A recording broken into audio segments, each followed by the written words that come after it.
We're paying $1.4 trillion for a weapon system that's going to be worse than what it's supposed to replace. My name is Mandy Smithberger. I'm the director of the Straus Military Reform Project at the Center for Defense Information. I worked as an investigator at nonprofits. I've worked as an intelligence analyst at CENTCOM, and I've also worked on Capitol Hill on national security issues. So the poster child for out-of-control Pentagon spending is the F-35 Joint Strike Fighter, which is designed to replace fighter jets for the Marine Corps, the Air Force, and the Navy.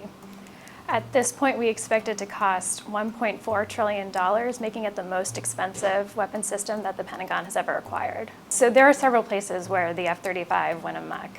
First, it's just the general design concept and the idea of trying to have three different services acquire a weapon system together and trying to come up with enough commonality and requirements that are aligned for it to be efficient. At this point, these are totally different planes, and yet we're still acting as if this is a joint program.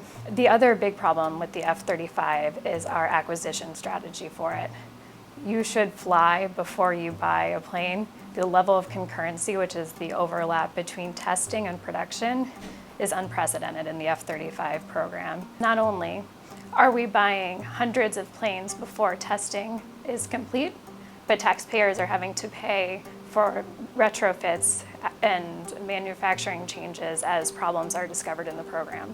Some believe that the F-35 program is too big to fail because of what we refer to as political engineering, which is spreading out contracts across all of the different congressional districts so that everyone who is supposed to be overseeing this program has skin in the game and is worried about losing jobs for their district if they challenge this program in any meaningful way.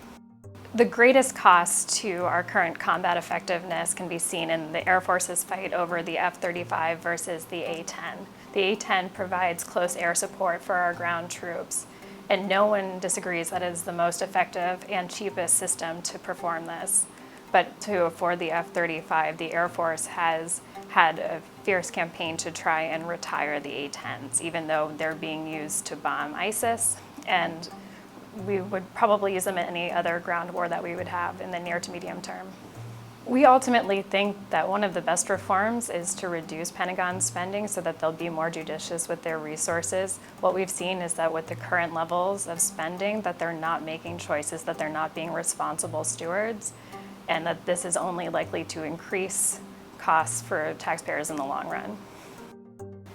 None of the candidates in this presidential election are really substantially challenging the status quo when it comes to Pentagon spending. You've heard Bernie Sanders make some criticisms of this spending, but when it comes to programs like the F-35, because Vermont stands to benefit from having them based there, he has not been critical of that program, and everyone else has largely said, let's just throw more money. The system and oversight of Congress is completely skewed by the undue influence of the defense industry, both in their campaign contributions and their lobbying and in the revolving door that we see occur between congressional staffers and going on to work for the defense industry.